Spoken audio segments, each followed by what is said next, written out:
Hello, and welcome back to the channel. I'm going to continue reading from the Kerry chapter of the Anthology of Irish Folktales. It's a lovely little book with tons of little stories from around Ireland. So what happened to this one? It's called The Wizard Prince of Ross Castle. Ross Castle is a fine example of a 15th century Irish tower house, built for defence and dramatically set on the shores of Lough Lane. It is the ancestral seat of the sept of the Donegal, and in its heyday it withstood many a battle against Gael and foreigner alike.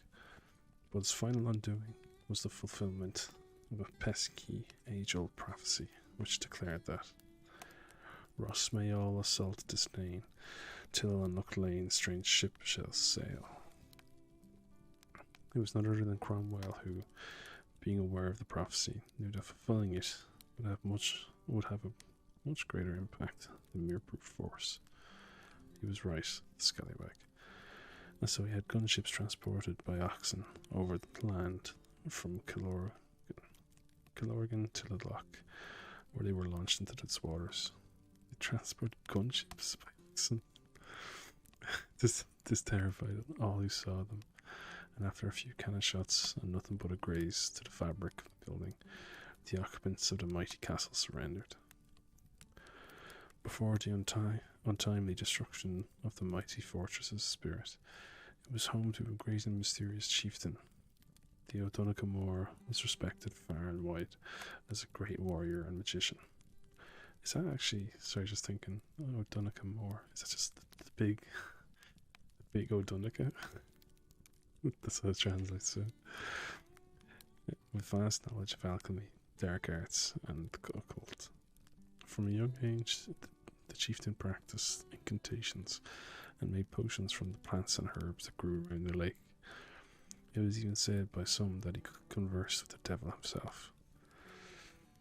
As the chieftain grew older, as everybody eventually does, he developed a mortal fear of allowing nature to take its course, and ultimately becoming an old man.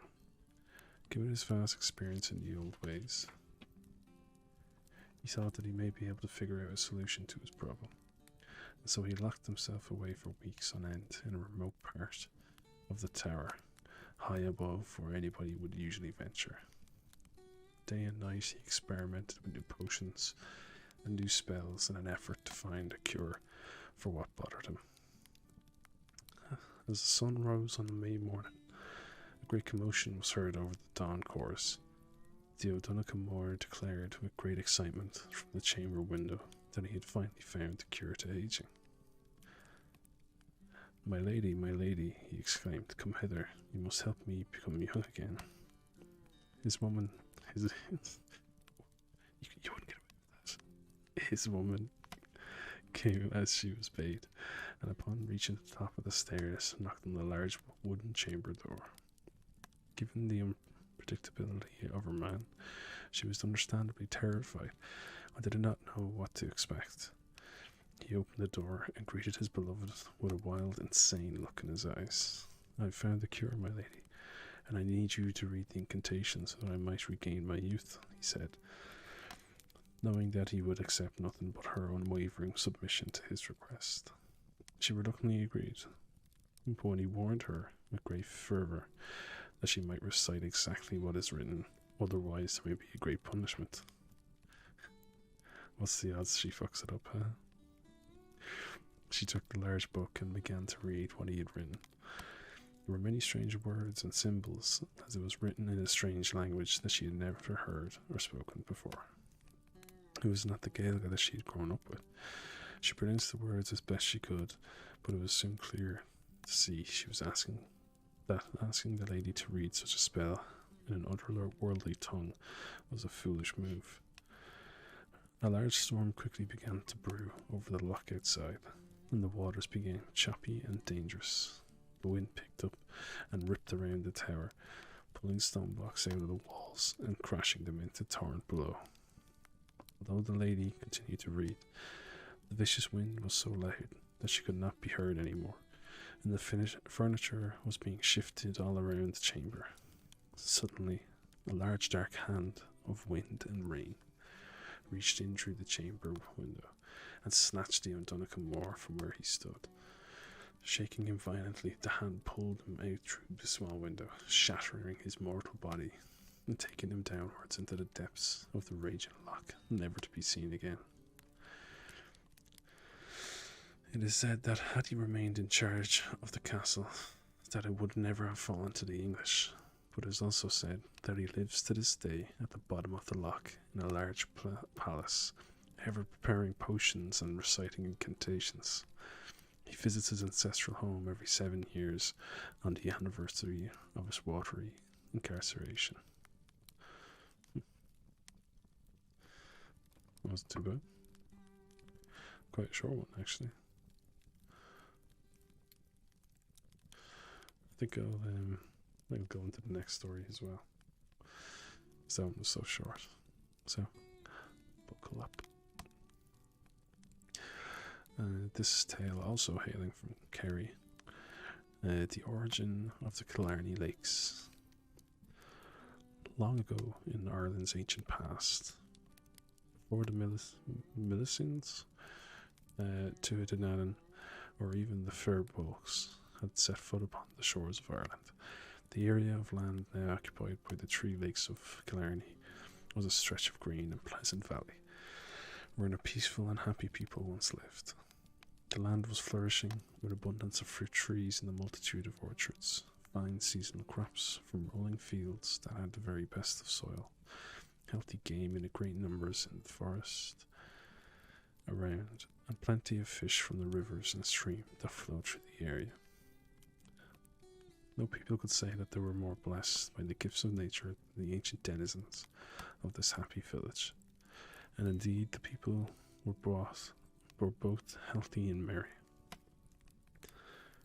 One minor regret the residents might have was that there were no more springs to drink from, and that there was but one well in the place to serve the needs of the people.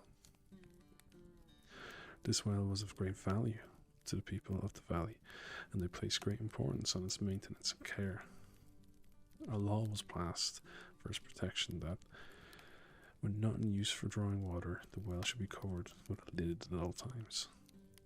Over the years, this rule had always been observed, and it became a tradition that, should the well be left uncovered, a great disaster would befall the area and its people. The holy well.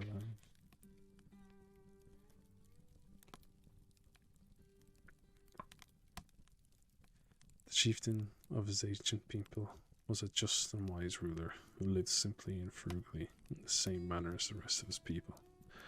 The chieftain lived alone, save his only child, his daughter Eileen, who had grown into a tall and beautiful young woman.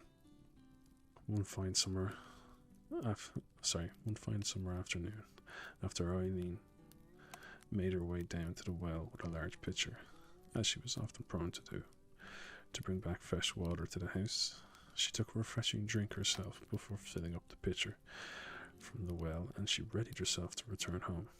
A handsome young stranger approached. This better not turn into any sort of 50 Shades of Grey sort of thing. The young man, who she had never seen before, bowed to her and politely asked to slake his thirst. I've never heard that word before. To slake his thirst after his long journey. Eileen, of course, offered him some water, and the two sat down to talk a while. The young man was a warrior, and he told her of his exploits in a war far away from the pleasant valley, and she was utterly enthralled by his tale. With his eloquence and charm, the warrior made a deep impact upon the young lady, and as the sun slowly sank into the west, Eileen began to fall madly in love with him. As the darkness grew, she was saddened by the thought of parting so soon after they had met. So she asked the young warrior to accompany her home to meet her father. He too was deeply smitten by the beautiful young woman, and readily agreed, carrying the pitcher for her as they strolled backwards towards the chief's house. In her newfound joy at the unexpected meeting, Eileen did what no one had done previously. She forgot to replace the cover up the beloved wellspring. Oh, she fucked up. She fucked up big time. That night, as the people of the valley slept soundly and peacefully, the great calamity they all feared began to take place. The spring that fed the well grew as the night passed until the well filled up and eventually overflowed. At first it was no more than a trickle that splashed down upon the ground, but it steadily increased, and in no time at all it became a huge torrent that flowed across the valley. Hour by hour, the waters rose, filling every hollow and surging across the land as the people continued to sleep, blissfully unaware of the danger.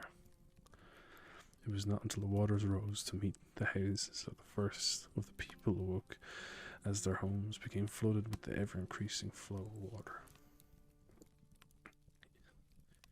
In their fear and confusion in the darkness, no one could see where the water was coming from, but before long they guessed that their well had been left uncovered, although by now it was far too late to remedy the situation.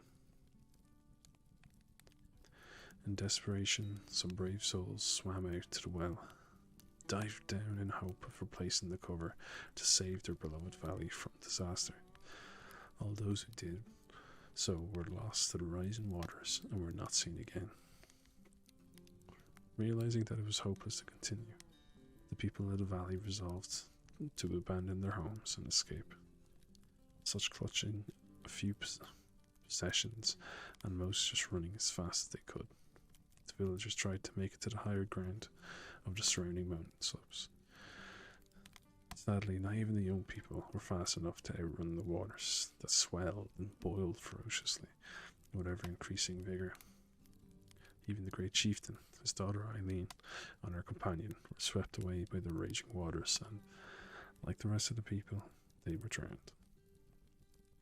By the time the sun rose again over the beautiful valley, there was no more valley to be seen.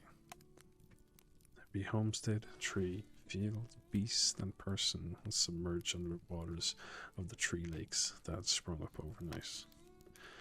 Silence descended over the now calm waters of the Killarney Lakes, but this was not entirely the end of the story. It is said that the people of the valley were carried by the raging waters to Tir na Nog, and their spirits returned to their home underneath the lake. On certain calm and misty nights, at certain times of the year, the ancient spirits of the valley can be glimpsed under the waters of the lake.